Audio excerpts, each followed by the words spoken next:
كبرات تخطاتلتي مدبنا جنا قصالي زلو حجي خا رابعي حتو حزنا متينا لنا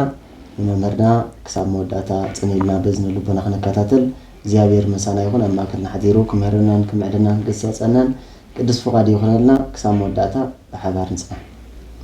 ሻራይ መምህር ከም ራብዓይ ሕተና ኸ ጾም ጦምንታይ እዩ ለምንታይ ከሰብ አብዝደለዮን አብዝደለዮን ክጾም ዘይክል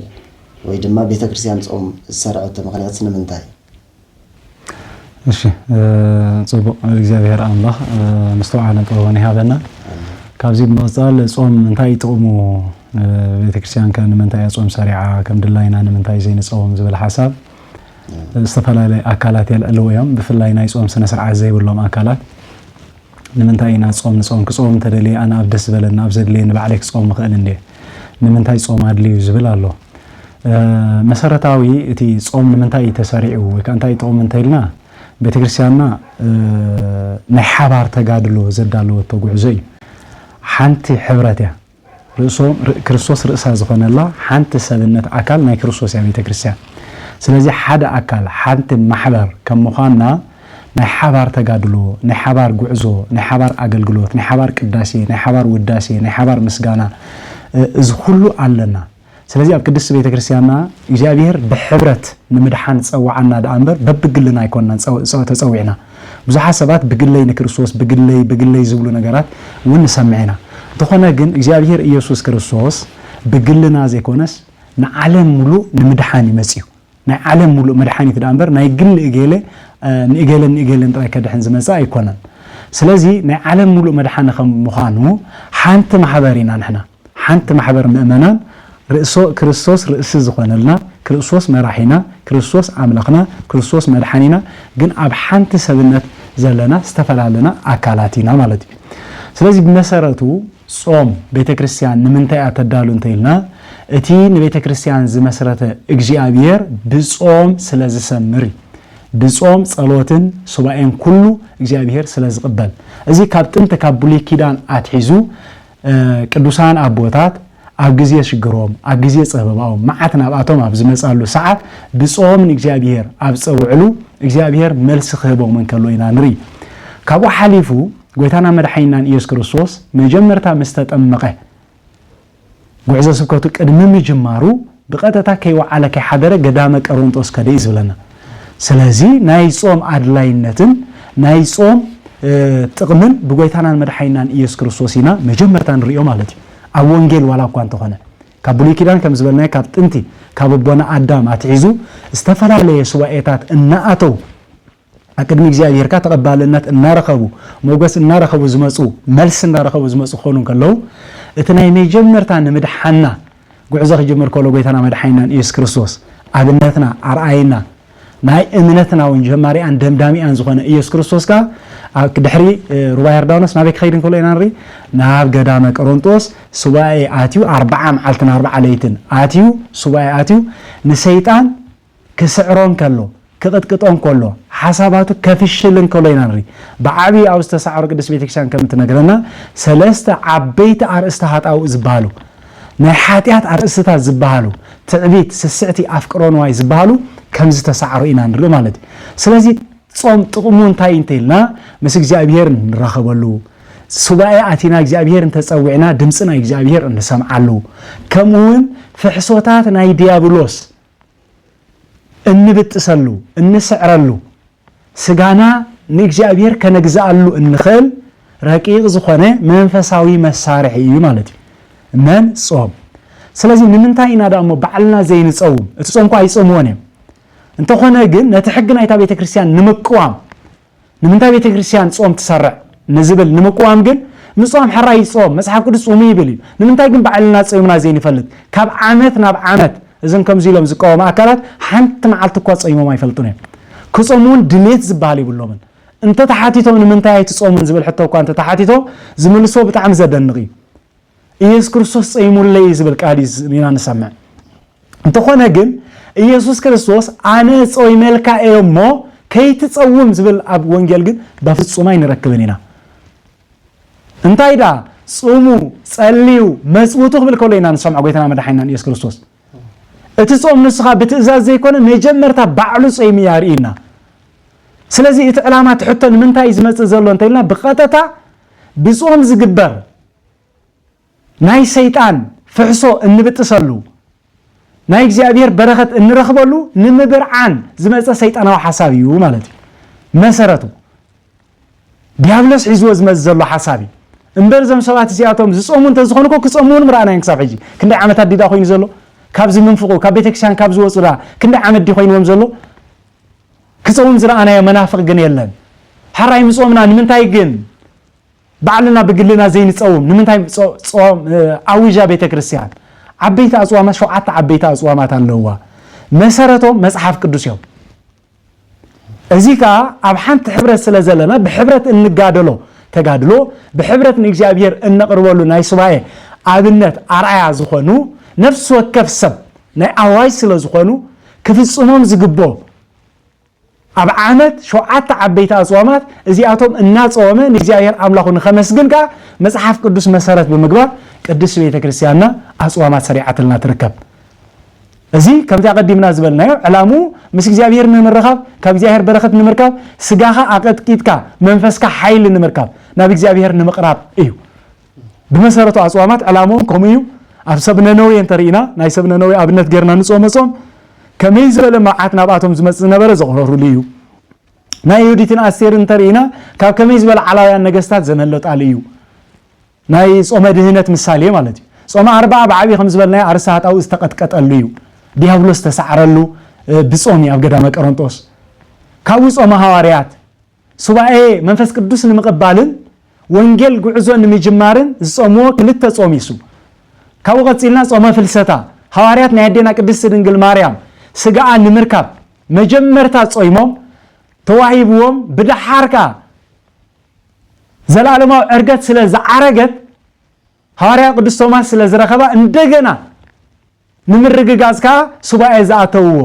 እዩ ዝናይ ነሓሰ ካብ 1 ክሳብ 15 እንጾሞ እዚ ሐዋርያት ኣብነት ብምግባር ከዓ ንሕና ክንጾም ከም ዘለና ኣብ ወንጌል ኣዚዝና ኣሎ ከመይልና ክንጾም ከም ዘለና ግን ቅዱስ ቤተክርስትያን ያሰራዓትና ስርዓት ኣብ ኩሉ ኣብ ጾም ጥራይ ኣይኮነን ንኣብነት ጥምቀት ክትጥመቁለኩም ይዝብል ከመይልና ክንጥመቕ ኣለና ማእስ ክንጥመቕ ኣለና ከመይ ክንገብር ኣለና ስርዓት ግን ቤተክርስትያን ያተውጾም ምክንያቱ ኣብቲ ሰዓቱ ዝነበረ እቲ ዝነበረ ኩነታት በቲ ዝነበረ እዩ ዝፍጸም ንኣብነት እንተይልናሲ ኣቦና አብርሃም ናይ ኣቦና አብርሃም በዚ ተሪእናዮ ቃል ኪዳን ክወሃቦ ከሎ ናይ ግዝረት ቃል ኪዳን ወዲ ክንደይ ዓመት ነይሩ ወዲ 100 ዓመት ነይሩ ወዲ 99 ዓመት ነይሩ ማለት እዩ ስለዚ ወዲ 99 ዓመት ተገዚሩ ኣቦና አብርሃም እቶም ኣብቲ ዕድመቲ ህፃናት ዝነበሩኸ ብህፃንነቶም እዮም ተገዚሮም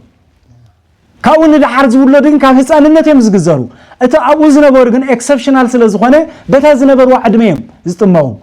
ወይ ከዓ ዝግረዙ ልክዕ ከምኡ ከዓ እቲ ሕጊ ክጅምር እንከሎ ነቲ ዘሎ ከምቲ ዘለወይ ግን ብድሓር እንዳተሰርዐ እቲ ስርዓት ቅርጹ እንዳሓዘ መልክዑ እንዳሓዘ ኣገባቡ እንዳሓዘ ይመጽእ ማለት እዩ ስለዚ ቤተክርስትያንና ነቲ ክንጸውም ዘለና ኣብ ወንጌል ተነጊሩ ዘሎ መጽሓፍ ቅዱስ መሰረት ብምግባር ነዞም ኣጽዋማት እዚኣቶም ነዞም 7 ዓበይቲ ኣጽዋማት ጾመ ኢየሱስ ጾመ ሐዋርያት ጾመ ድሕነት ጾመ ፍልሰታ ጾመ ነቢያት ጾመ ገሃድ ጾመ ነነዌ እንዳበለት ሰሪዓትልና ትርከብ እዞም ዓበይቲ ኣጽዋማት እዚኣቶም ማለት እዩ ስለዚ መጽሓፍ ቅዱሳዊ መሰረት ዘለዎም ጥቕሞምን ዕላምኦምን ንጹር ዝኾነ ካብ መጽሓፍ ቅዱስ ዝተረኽቡ ኣጽዋማት መሰረት ብምግባር ቅዱስ ቤተክርስትያንና ሰናይ ዝኾነ ናይ ሕብረት ገድሊ ተጋዲልና ኣብ ቅዱስ ቤተክርስትያንና ዘለና መዓት እንቁረሉ ካብ ሓጢያትና ስርየት እንረኽበሉ ናብ እግዚአብሔር እንቀርበሉ ሱባኤ ኣቲና ሓጢያትና ጸሪግና ናብ እግዚአብሔር እንቀርበሉ እዩ ማለት እዩ ስለዚ ጥቕሚ ናይ ጾም እንታይ እንተይልና ብሓፈሻ ናይ እዞም ከምዚ ኢሎም ዝሓቱ ዕላምኦምን ጥቕሞምን ወይ ከዓ እቲ ደልዮሞ ዘለው ንዓና ከመይ ካብ ዝሰናይ ዝኾነ ሓሳብ ናይ እግዚአብሔር ንምውፃእ ዝሓስቦ እንተተረዲና ጥቕሚ ናይ ጾም ግን እንታይ ዝብለና እንተሪኢና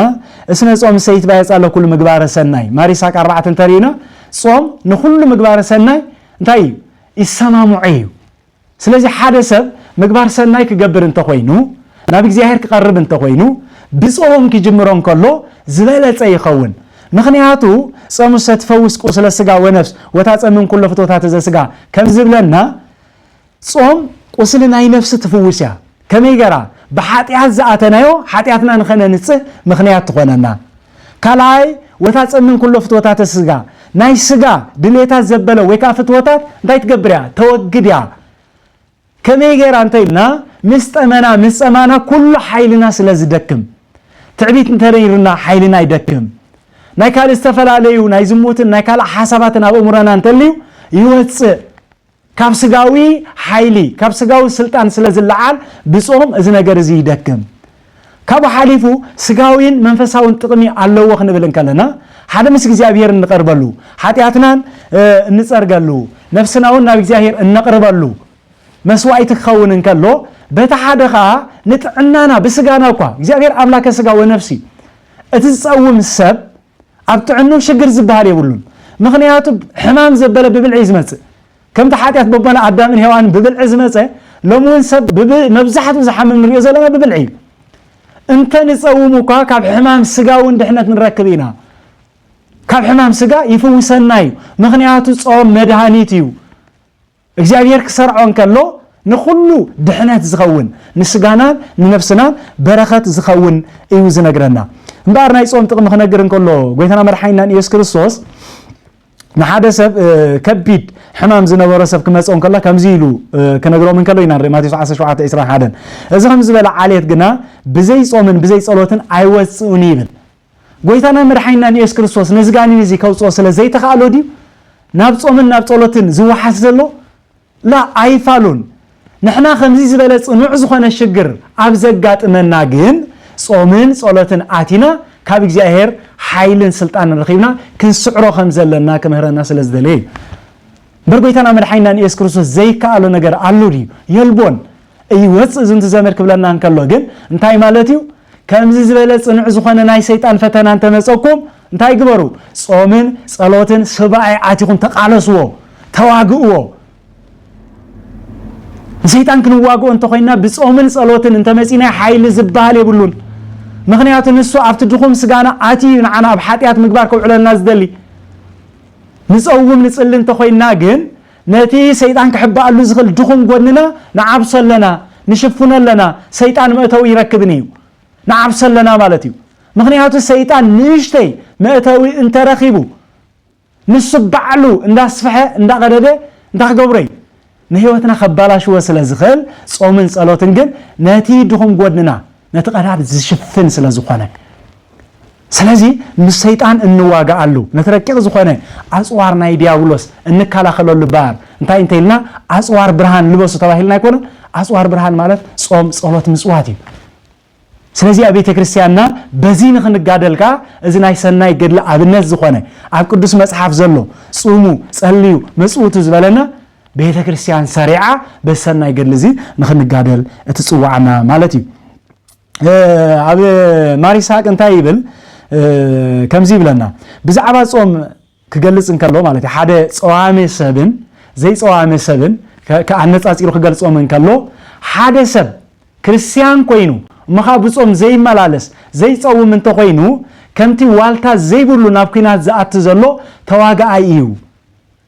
ስለዚ ብፍላጻታት ናይ ሰይጣን ንኽጥቃዕ ንኽረም ክፉት ይከላኸለሉ ዝኽእል ነገር የብሉን እቲ ክርስቲያን ኮይኑ ግን ብጾምን ጸሎትን አቅድም ጸላቱ ዝቀውም ግን ዋልታ ሒዝሎ ማለት እዩ እቲ ካብ ሰይጣን ዝመጽእ ፍላጻታት ክከላኸለሉ ዝኽእል ዋልታ ሒዙ ይኸይዳሎ ስለዚ ጾም ማለት ንሓደ ክርስቲያን ዋልታ እዩ ካብ ሰይጣን ዝመጽእ ፍላጻታት እንከላኸለሉ ዋልታ እዩ ስለዚ ጾም አይጠቅምን እዩ ብጾም አይጸድቁን ይሆን ክብሉ ከለዉ በካብ ሰይጣን ዝመጽእ ፍላጻታት ብቀጥታ ንኸጥቁዕና ዋልታና ይሕድጉና ኣለዉ ማለት እዩ ዋልታና ይምዝዑና ኣለዉ ዋልታና ይወስዱና ኣለዉ ብምንታይ ኢና ክንከላኸሎ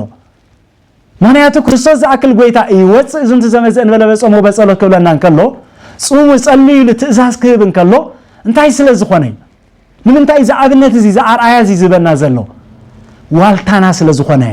ቁራዕ ስለ ዝኾነ ኣብ ርእስና እንገብሮ ሰይጣን ዝወርወረ ፍላጻ ንኸይሃርመና እንከላኸለሉ ናይ እግዚአብሔር አጽዋር ብርሃን ምዃኑ ኢና ንርኢ ማለት እዩ ስለዚ ጾምን ጸሎትን ዘየዘውትር ሰብ ከምቲ ናብ ኩናት ዝኸይድ ብዘይ ዋልታ ብዘይ መከላኸሊ ናብ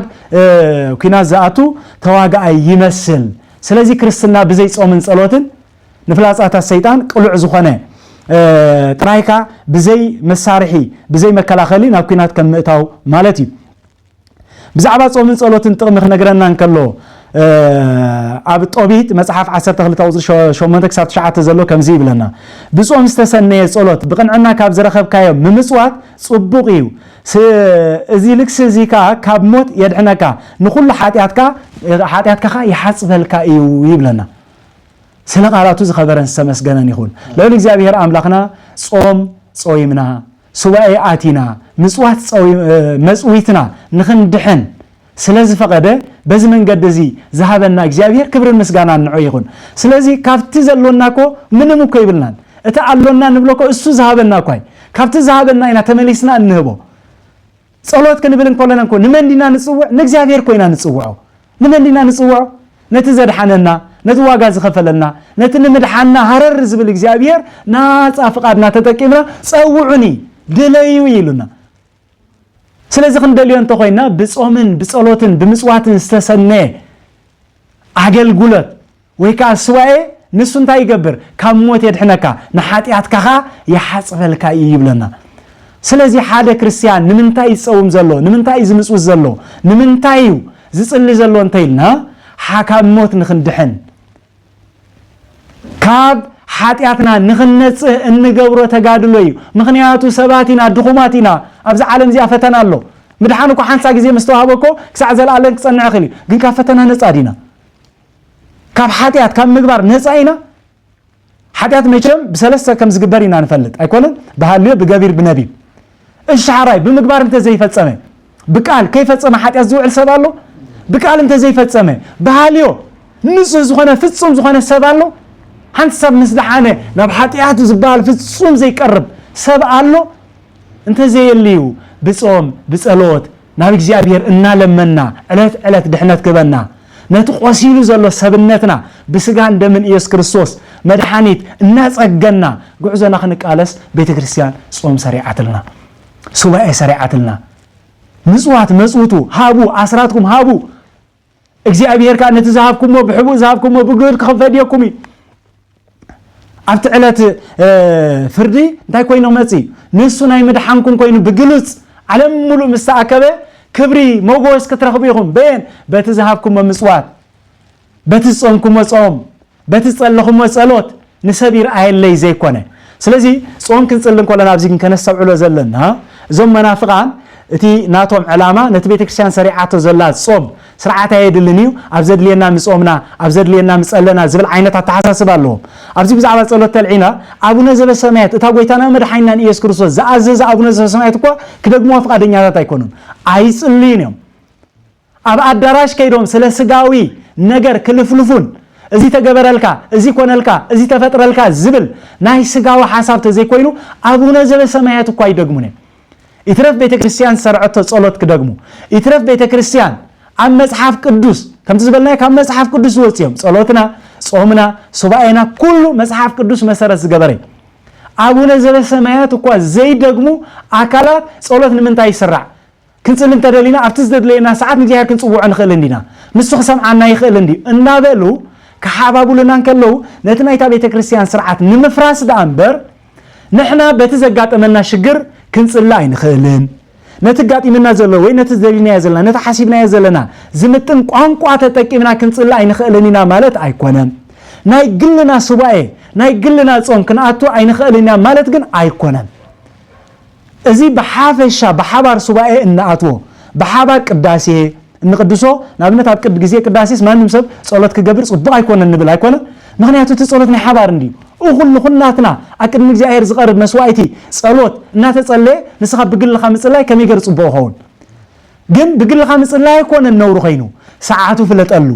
ቦትኡ ፍለጠሉ ኢና ንብል ዘለና ስለዚ ቤተክርስቲያን ሰልዐቶም ቀኖናታት ኣለው ብግልና እንገብሮም ካ ኣለው ስለዚህ እዚኣቶም ናይ ግዴታ ኩላትና እንገብሮም ክኾኑ ከለው ከከም ክእለትና ከከም ዓቕምና እግዚአብሔር ከም ዝፈቀደልና እናጸለና ንጽልዮም ጸሎት ዝተፈላለዩ ዝበዝሑን ዝነውሑን ክኾኑ ይኽእሉ እንጾም ጾም ናይ ግልና ጾም ይህሉ ዘይክጾም ይኽእል ኣብ ዓለም ኣብ ዓመት ናይ ሓደ ግዜ ወይ ክልተ ግዜ ናይ ግሊ ጾም ጾም ይህሉ ኸውን ፈጺሙ ዘይጾም ክህሉ ይኽእል ኸውን እቶም ግዴታ በቅድስት ቤተክርስቲያን ዝተቀነኑ እዚኦም ኮኑን ከለው ናይ ግል ጾም ግን ተኸልኪሉ ማለት አይኮነን ክንጽልን ኽሊና أرنت تخايلوس عامت اسك عامت انت تصومنا انت تصلنا نجزابير لنا كل انت جبرنا يوم امنا هاونا وامنا موتنا زي جزابيرنا هنا كوي انت لنا انت موتنا نجزابيرنا كو عامت ملو ويكاشو عت اصوما سلستجبروا زخبدهم لمنتاي سقاو حساب سلازخوني كبلعو خساتي خندالالغو كتصاوتو عندرو سلازدليو صوم لمنتاي سقاي كوينو صومنا بجاهر زراخب تخوينو صوم نس جزابير زفقر تخوينو صوم سريت حاتيات تخوينو صوم كموت زدحن مستير ويكا غاشا والتا انت كوينس لمن تايصلو والله بسكا خمالالوس سلازدليو سلازي انت تخايلو دا شوعاتا عبيتا اصوامات ايكونن ناي جلس توسونا اصوامات زي كونس عامت اسك عامت انت تصومناس بزيكو قدس بيتكريستياننا هافتاميا ازيون بزحات اب غدام زنو بالقدسان ابوتات اللونا عامت اسك عامت زصومو بحتاويان اللو زل عالم زصومو كم عالم هذا قوه منن ولا فتوى زنت عالم تباهيل زنقرلو قدسان ابوتات اللونا رنس شوعاتا اصوامات يتقاومو عامتنا عامت زصومو قدسان ابوتات اللو نعلم كم كنت اب زي ريوا عالمون يحلف وفتوتني يحلف وذا سيغبر فتوت الاغزابير كم سباله عالم حلافيتا فتوتون حلافي بمبال لك ان اغزابير تختيلهم عالم ملو زنعقو ورغالو يترف دزم شوعاتا اصوامات بزيحمنا زم بعالات بزيحمنا زخم زي بزيحنا مبال نعلم منعق اغزابير مفقاري نعلم مفقار مالتكا كاب اغزابير مرحقي سلازي اصوامات مالت نبي اغزابير زراخونا مس اغزابير نقربلهم سريت حاتيات نرخبلهم كموت ندحنلهم مستير لامبر نسغاوي حساباتكا تختيلكا نسغاوي حساباتكا نختعنكا صوم كتقاوم موعال مالت نا اغزابير حساب ايكونن نصوم زقاوم ام مصحف قدس حنت تقصاي نركبنينا بزيكا كاب شيطان زمص حساب انت زي كوين ماتيوس 6:18 نسخا غنا كصوم كلوخا كم صومكا نتي بسور زرا ابوخا دا انبر نسب كتريلكا ايت صوم يبلانا سلازي از صوم زي بقتا زنجر انتاي ن ناي جل صومي حرسب بجل خصوم كلو صوم كم زلو سباي اتكم زلو زياداتهم شوعتا صومات صوم انا صوم الله زبل سلازري اكن نسب كم صوامن كم تحرامن رؤس زر تقينو حاسب خمس رخبه كوتو عبد حراي جي حاسب خمس يبلو يفلط اتبسور زغبر صومو سبايو مسواتو ግን اتبغود زفدي እግዚአብሔር ከም ዝፈዲዮ ክፈልጣለሁ እዞም ናይ ሓባር ዓበይታ አጽዋማት ግን ናይ ከንቱ አይኮኑን ጾም 40 አኺርካ ምስጋድ ጾም ሐዋርያት ምጽዋም ጾም ነቢያት ምጽዋም ጾም ፍልሰታ ምጽዋም አቅድም እግዚአብሔር ውዳሴ ከንቱ አይኮነን ኦፊሻሊ ቤተክርስቲያን ዘአወጀቶም ኩላትና ክንጾሞም ዝግባና አጽዋማት ስለዝኾኑ እዚ ስለዚህ ቤተክርስቲያንና ናይ ግል ናይ ሓባርን አጽዋማት ኣለዋ እንተኾነ ግን ኣብዚውን ክርድዎ ዘለዎም ሕጂ ደጋጊምና እንብሎም ኣብ መጻወድያ ናይ ሰይጣን አትዮም ዘለዎም መናፍቃን አሕዋትና ሕጂውን በመሪሕነት መንፈስ ቅዱስ ከም ሰበርያ ነቲ መጽሐፍ ቅዱስ ደጋጊሞም አንቢቦም ተረዲዮም ናብቲ ሰናይ ዝኾነ ሓሳብ ንኽመጹ እንጽውዖ እንታዩ ቅዱስ መጽሐፍ እንታይ ይዝብል ብምልአት በስፍሓት እንታይ ይዝብል ነናሓድ ሕዱ እናናበብኩም ክትርድእዎ ፈትኑ ስለዚህ መጽሐፍ ቅዱስ ስለ ጾም አይቃወምን እዩ መጽሐፍ ቅዱስ ስለ ስዋይ አይቃወምን እዩ መጽሐፍ ቅዱስ ስለ ምጽዋት አይቃወምን እዩ እኳዳ ብምጽዋት ከም እንጸድቅ አስብ ከም ዘሎና ይዝነግረና እዚ ቃል እዚካ ብቀጥታ ናይ ሐዋርያቱን አይኮነን ጎይታናን መድኃኒናን ኢየሱስ ክርስቶስ ዝመሃሮ ቃል ብቃል እዩ انت مصوتكم انت تصلخم انت ጾምኩም እግዚአብሔር አስብ خبكم ይዝበለና በቀጥታ ጎይታና መድኃኒናን ኢየሱስ ክርስቶስ እዩ ስለዚህ ነዚህ መቋም ማለት በቀጥታ ንወንጌል መቋም ማለት እዩ ስለዚህ ወንጌል ተቃውሞ እንተሊኹም ታዲያልኩም ተሰብኩ ዘለኹም አብያኹም ክትነብሩ ትደሊ ዘለኹም ስለዚህ ምድሓን በኢየሱስ ክርስቶስ እዩ ልክ በኢየሱስ ክርስቶስ እዩ እንተኾነ ግን ኣብ ወንጌሉ በህይወት ለቢስና ክንነብር ስለዘለና ናብዛ ቅዱስ ቤተክርስቲያን እዚያ ስጋን ዶምን ዝፍተተላ አማናዊ አምልኮ ዝፍጸመላ አበዳራሽ እስክንኺድ منيو نجابير إيسوس كريستوس ويكان نجابير معناته كل بركي نسمي إيسوس كريستوس سجد يقبوي زبل قال الله يكونه بين تابي يسجد أنت تسجد له سفر الله بمنفس يسجد دار يسجد له بوتاي يقولوا عملوا خو عيفسم صلوا زبالي يلبون أنت هيدا قالوا بكا دانكران بإيموشن إزي ناي مورال قدّا يكونه أنا صادق إن دابل كات إسخاء كت أنا نعلو توعل ناي موتيفيشن قدّا يكونه ወንጌል ማለት ህይወትዩ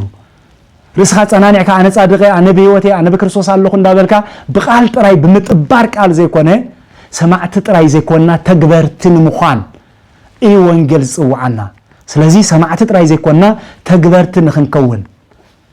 ናብ ተግባር ንኽትመጹ ናብ ህይወት ንኽትመጹ ንክርስቶስ ብቃል ጥራይ ዘይኮነስ ለቢስኩሞ ንኽትነብሩ ናብ ወንጌሉ ክትመጹ እዩ ጻውዒትና እምበር ከነርሕቆኩም ከንጻላ ወይውን ከምዚ مشالو سنايم زين دل أيقونن اتي أبعاتهم حديرو نعاتاتهم عنكفو بأتاتهم وين سبك عنكف زدل زلو مسعوديا ناي سيطان فحصو ناي سيطان جن كل الساعة بيت كريستيان تايت قبرو بمصحف قدس مسارات تبتصو زم حتات زياتهم كلهم كابيم زمس انتينا كابزوم كاب بيت كريستيان بأف أزلو كاب بيت كريستيان وصيوم زلو وغاناتنا يمو لول እግዚአብሔር አምላክ ልቦም አሪና ቅዱስ ቤተ ክርስቲያን መስዮም እግዚአብሔሮም ከምልኹ ህይወቶም ክረኽቡ ንክርስቶስ ለቢሶም ንክርስቶስ መሲሎም ሰናይ ዝኾነ ገድሊ ተጋዲሎ አፍታ ዓስብ ዓወት ንኽበጽሑ እግዚአብሔር ይፍቀደሎም ምክንያቱ እግዚአብሔር ንፈሪሳውያን እንታይ ዝብሎም ዘሞትን ቀራጽትን ቀድሞም መንግስተ ሰማያት ካቱ ይብሎሚ ስለዚህ መን ይጸድቅ መን ኣብ ዓስብ ዓወት ዝበጽሕ እግዚአብሔር ይዝፈልጦ ኩሉ ሰብ ግን ናፍታ ዓስብ ዓወት ከም ሐዋርያ ቅዱስ ጳውሎስ ታገብራሎ ነቲ ዝሓለፈ ብድሕሩ ዘሎ እናረስዐ ንቅድሚት ክጎይ ዝግበሞ ናብዛ ጸባብ መንገድ እዚያ ንዑ ሰናይ ገድሊ ተጋደሉ ጾም ሱባኤ አይፍርሕኩም እግዚአብሔር ክሕግዘኩም እግዚአብሔር ክረዳአኩም ስለዚህ እዚ ጻውዒትና ማለት ይባሐፈሻ ስለዚህ ቅዱስ ቤተ ክርስቲያንና ስንዱ እመቤት ዝጎድላ ዘይብላ እግዚአብሔር መሰረታን ጉልላታን ዝኾነላ ኩሉን ምድሓን ዝኸውን ጎይታና መድሓይናን ኢየሱስ ክርስቶስ ገሊጽልናን አርአያውን ሂብናን ከይዲው በአቅምናኻ እንዳወደቅና እንዳተሳና በዚ ንነብር ሉል እግዚአብሔር አምላካ ሱባኤና ተቀቢሉ ምድሓኑ ክበና ረድኤቱ ክበና ካብ ዘለና سقياتن مكراتاتن كا بسوباء أبوتاتنا كم زسبرو بسوباءنا تقبلوا محرته خبرنا كدسو عدو يخون لنا آمين عليه وتسمع الله ممرنا زيابير نايقول قلت زمنكم يبارك لكم يقدس لكم الرأي كبرات غطتلتي كم زي كم الزواجز احنا ممرنا بسفح زبالة برق زبالة مستير قلت لنا صنيحهم كم جميركم كسب حجيت كاتلنا صنعكم بتحملنا مسكن قامي عليه وتسمع لنا زيابيرنا يقول قلت زمنهم يبارك لهم يقدس لهم سامو داتا حبيركم زان صنعكم بتحملنا مسكن سبات لك زيابير